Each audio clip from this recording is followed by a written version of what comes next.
Assalamualaikum warahmatullahi wabarakatuh. Pada kesempatan kali ini saya akan membawakan kisah tentang jangan membohongi anak kecil.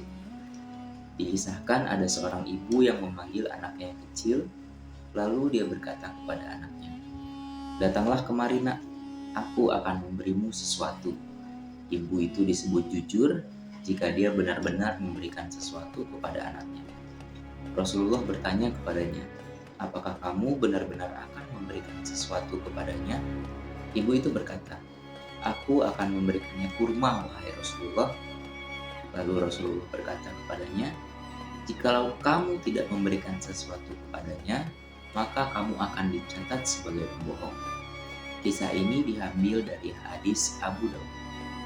Hikmah dari kisah ini adalah yang pertama, anak-anak akan selalu memperhatikan dan meneladani sikap serta perilaku orang dewasa, khususnya orang tuanya sendiri. Yang kedua, barang siapa yang mengatakan kepada anak kecil, "Kemarilah, nanti akan aku beri," tetapi ia tidak memberikan apa-apa, maka dia termasuk orang-orang yang dusta.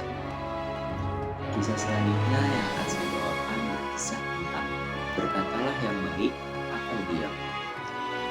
Pada suatu ketika, dalam perjalanan ketika Isra Mi'raj, Rasulullah menyaksikan beberapa pemandangan yang menakjubkan. Rasulullah melihat ada sebuah lubang kecil dan keluarlah seekor kerbau dari dalam lubang itu. Kemudian dia berlari ke sana ke sini dan bertambah semakin besar, semakin besar, semakin besar. Pada saat kerbau itu ingin masuk lagi ke dalam lubang, dia sudah tidak bisa. Nabi Muhammad pun berkata kepada Jibril tentang kerbau tersebut. Jibril mengatakan, "Sesungguhnya kerbau ini ibarat kalimat sedikit yang dikatakan oleh manusia. Kemudian ia tersebar dan memenuhi dunia. Dan jika ia ingin menarik kembali ucapannya, dia sudah tidak bisa." Kemudian Rasulullah pun bersabda, "Barang siapa yang beriman kepada Allah dan hari akhir, maka hendaknya dia berkata yang baik atau diam." Hadis riwayat Bukhari dan Muslim. Kisah ini juga diambil dari hadis Bukhari dan Muslim. Hikmah dari kisah di atas adalah yang pertama, setiap muslim wajib menjaga lisan dan berpikir sebelum mengucapkan.